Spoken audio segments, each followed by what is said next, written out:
For the second consecutive day, the boys do exactly what they're supposed to do, but this time, not some 6-4 comeback nonsense. A 10-1 whomping over the Baltimore Orioles, and the Jays improved now to 90-71 on the year. But before we break down this game, let me backtrack to last night when I left you guys.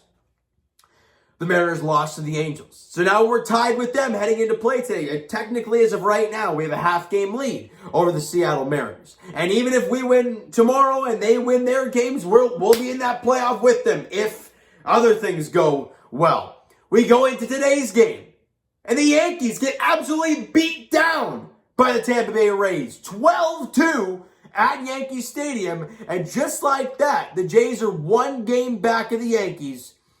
And it's still not impossible to make it happen. We win today, we win tomorrow, they lose to Tampa tomorrow. We're tied. And they're in this playoff. So it's going to be a wild, wild time tomorrow. And the Red Sox are playing right now, and Seattle plays later tonight, blah, blah, blah. But the Jays did their job. Let's break down this ball game. Bottom of the first inning, after Alek Manoah did a great job in the top half, bottom one. Springer gets on. Vladdy turns on one and crushes one. And I mean crushes one to left field off the facing of the third deck. And the Blue Jays lead it 2-0, 450 estimated distance for Vladdy's bomb there. And the boys are up 2-0. You feeling all right now? You got an early lead. This is great. You know, and then they weren't done. Teoscar Hernandez comes up and he crushes one to left center field and it's gone. That was a giant sigh of relief for him. We talked about it yesterday. We talked about the last 2 days, how he was mightily struggling with the bat. Big 0 for over, I think it's like 0 for 11 or 0 for 14 over his last little bit. But a big one for today for Teoscar Hernandez, a solo bomb to break the schneid and to give the Jays a 3-0 lead in the first. We go to the top of the second inning. McKenna hits an RBI ground out, scoring Trey Mancini, who had the double, which ended up being the only hit in the ball game. But against Manoah, let me make that clear. But the Jays were like, you want to score a ground out? We'll one-up that.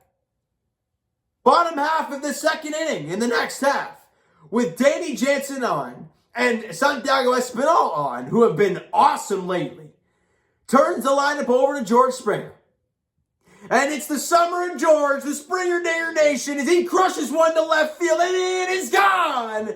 6-1 Jays lead it on a 3-run bomb for Springer. We're feeling ever so good at this point, but the boys weren't done.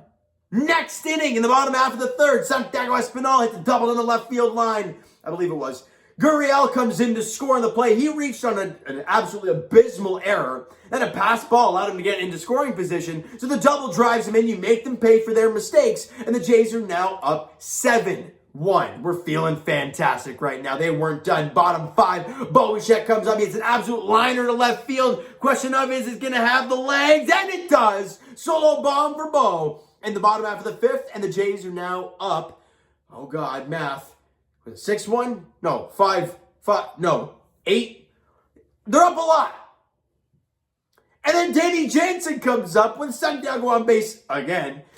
And Jansen goes deep again. This time, Oppo Taco to right field. And the Jays now lead it 10-1. I think it was a 7-1 home run. No, it was an 8-1 home run for Bo Bichette. Look, you guys know my math is terrible. It's evident right there. But either way, the boys are buzzing. They got 5 home runs in the ball game. They're feeling unreal. And they have a total of 258 home runs on the year as a team.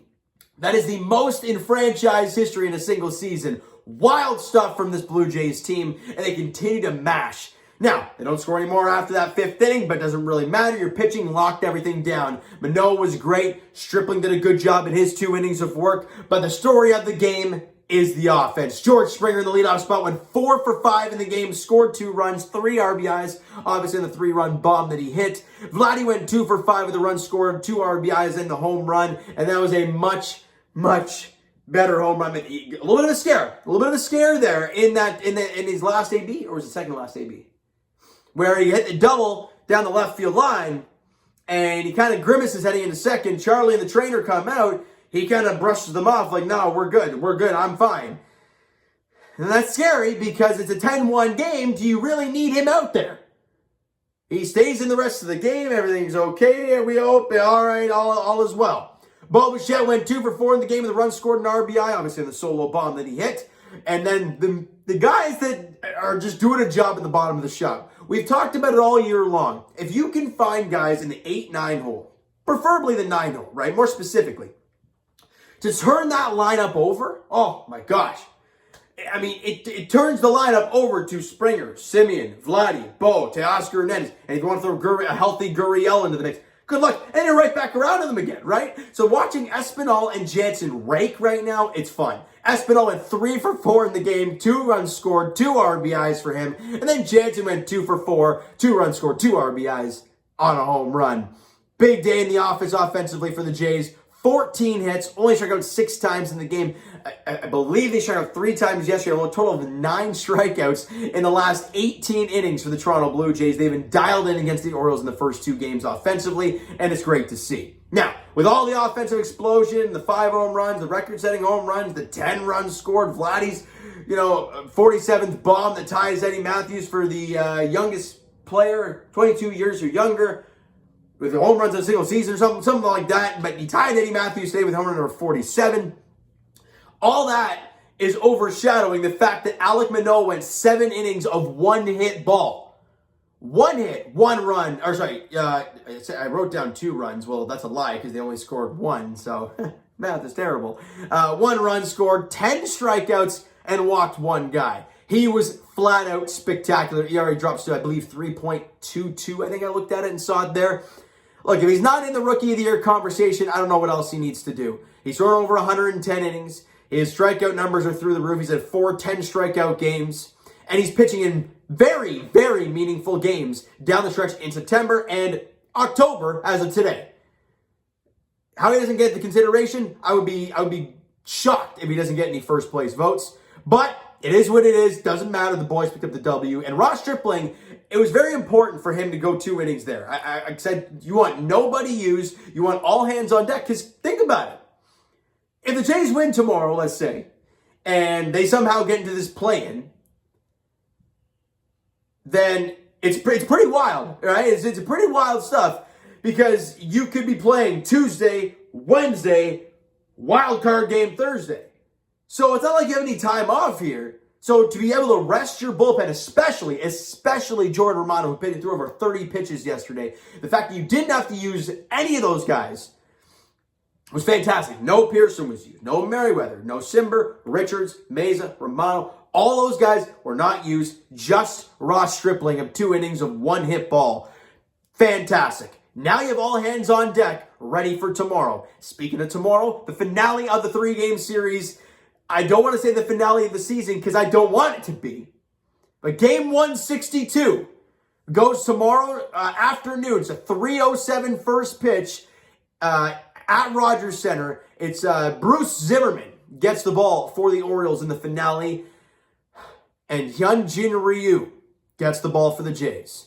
I know Ryu has had the crazy, weird season, the great start, great first 2 months, and he fell off a cliff. We don't really know what's going on with him. But his last inning against the Yankees, look, maybe statistically it's not the greatest. But if you watch the ball game against the Yankees, you know he pitched pretty damn well. What are we going to see tomorrow? In my opinion, since everyone's rested, short leash. You can't play any games with this. They get a couple runs early, and he doesn't have the command, and he's looking a little rough early on. You don't play around with this. Because you lose tomorrow, you're done. If the Red Sox win today, you lose tomorrow, you're done. Period. You got to win tomorrow. Period. Ryu gets the ball. 3:07 first pitch at Rogers Center. The Yankees, the Rays, the Mariners, and the Angels, the Red Sox, and the Nationals. All those games will be going down at 3 o'clock. It is going to be a wild day for baseball, but all the Blue Jays need to do, focus on their game and go out there, do a job, and win it. They do that, they've done all they can.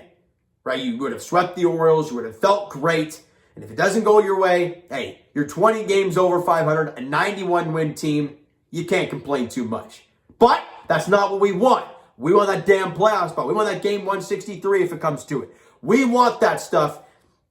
And 3:07 tomorrow is when it all goes down. It's going to be a wild day. It is going to be nuts. All right, Jays fans, you know what? That is going to do it for this one. If you enjoyed the video and enjoyed the ball game this afternoon, smack the like button. I do appreciate that. Hit the subscribe button if you guys are not already. Comment down below thoughts on the video, thoughts on the game, what you like, what you not like from today's ball game for the Toronto Blue Jays. Not much to not like, but fantastic stuff from the Toronto Blue Jays all around today.